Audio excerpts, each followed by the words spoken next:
बाबूजी स्वागत आपका एनपीएस न्यूज पे।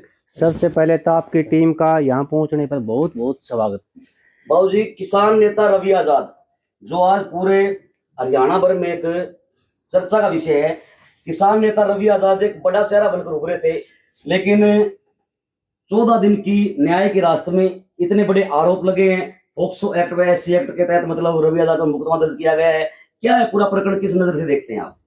मौजूदा समय के जो हालात है ना, उन हालातों को देखते हुए रवि आजाद युवा किसान नेता उभरे थे नहीं, उभरे हैं।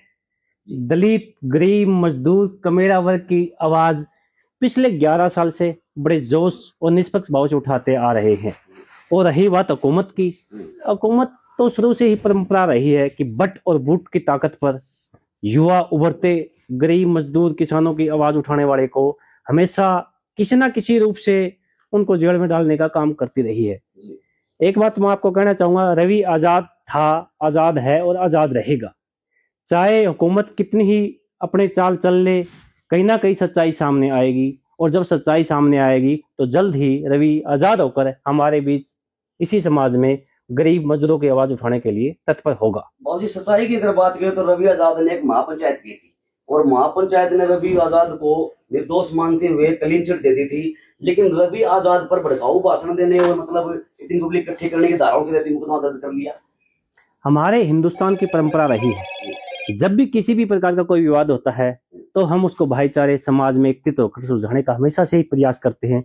यह तो कोई अपराध रवि आजाद ने किया ही नहीं, इस पर तो किसी न किसी रूप से थोपा गया है। तो पंचायत करना, पंचायत के सामने अपना पक्ष रखना कोई गैर कानूनी नहीं है। बाबूजी रवि आजाद जिस प्रकार से खुलकर बोलते हैं, उन्होंने मतलब पूर्व मंत्री जेपी दलाल को लपेटे में लिया है। उनका आरोप है कि सारा खेल मतलब जेपी दलाल ने खेला है। तो ऐसा कुछ मतलब कुछ निकल के सामने नहीं आया अब तक। सामने आने की बात यह है, पूर्व मंत्री दलाल साहब के बारे में मुझे कुछ कहने की जरूरत नहीं है। आपने गिगनाओं में भाषण सुने होंगे। जब भी कोई क्रांतिकारी आदमी समाज हित की, देश हित की, गरीब मजदूर हित की बात करता है तो उनके खिलाफ हमेशा से ही उनकी जबान से कुछ ना कुछ ऐसे शब्द निकलते रहे हैं जिससे समाज में असमानता फैलती है। धन्यवाद बाबू जी आपका। चलो भाई, अभी फिलहाल प्रदीप त्रिवेदी जी हमारे साथ मौजूद है, एडवोकेट है, कानून के अच्छे जानकार, बातचीत कर लेते हैं। नमस्कार बाबू जी। नमस्कार जी। बाबू जी, आप किस नजर से देख रहे हैं जिस प्रकार से रवि आजाद का मुद्दा आज बच्चे बच्चे की जुबान पर है, इतना बड़ा मुद्दा है ये, तो क्या कहना चाहेंगे इस पर? देखिए, रवि आजाद है, हम पहले भी कहा था, हमने फेसबुक के जरिए लाइव आके भी कहा था, रवि आजाद बिल्कुल निर्दोष है और उसको किस षड्यंत्र के तहत इसमें फंसाया जा रहा है, वो षड्यंत्र मतलब कामयाब करने की कोशिश कर रहे हैं, उस षड्यंत्र में फंसाया जाए। इसको POCSO act, SC ST act, अन्य धाराओं के तहत इसको हम जेल के अंदर फिट कर दें, क्योंकि रवि आजाद हमारे किसान समाज की, अन्य पिछड़ा वर्ग की, सभी की आवाज को बुलंद करता है और जहां आवाज पटल के ऊपर रखनी होती है वहां तक ये आवाज को पहुंचाता है। और इस रवि आजाद की आवाज को जो दबाने के लिए ये सारा षड्यंत्र रचा जा रहा है। हालांकि रवि आजाद बिल्कुल निर्दोष है और अपना किसान समाज, पिछड़ा वर्ग, इन सभी के हितों के लिए अपनी आवाज को बुलंद करता है। तो सर बात करेंगे कानून की। आप लोग जो वो कानून को मानने वाले लोग हैं, कानून में विश्वास रखते हैं, लेकिन रवि आजाद के ऊपर जिस प्रकार से कानूनी कार्रवाई हो रही है, क्या वो सही नहीं हो रही? बिल्कुल, देखिए, रवि आजाद के ऊपर जो कानूनी कार्रवाई, जो पुलिस इन्वेस्टिगेशन में जो धाराएं लगाई गई हैं, वो बिल्कुल नाजायज लगाई गई हैं।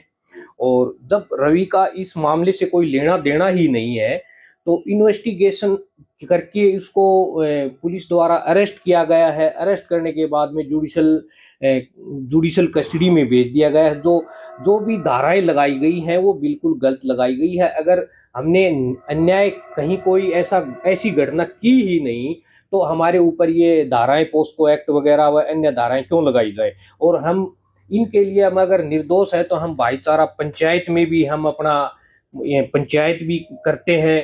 पंचायत में मामला हम सभी को बताते हैं, मेरे खिलाफ झूठा आरोप लगाया जा रहा है, तो वो पंचायत करना भी कोई गलत नहीं है, हमारे समाज के नियम है।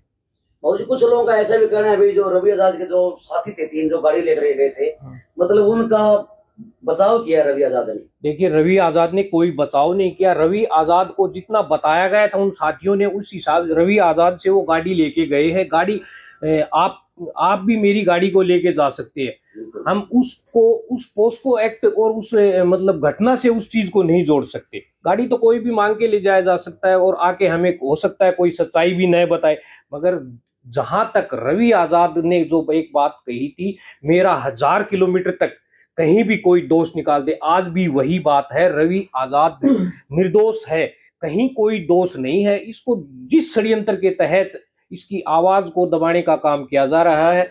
और रही बात, अगर ऐसे हमारे रवि आजाद आगे भविष्य में अगर आवाजों को उठाएंगे, तो अगर हमारी आवाजों को ऐसे दबा दिया जाएगा तो कौन रवि आजाद दूसरा आगे आएगा। तो अपने हकों की लड़ाई लड़ने के लिए हमें अपनी आवाज को बुलंद करना पड़ेगा। अगर हक अपने आप कोई देता, अपने आप हमारा हक नहीं मिलेंगे, हमारे हक के लिए भी हमें अपनी लड़ाई को लड़ना होगा, जैसे हमारे भाई रवि आजाद हकों की लड़ाई लड़ रहे हैं।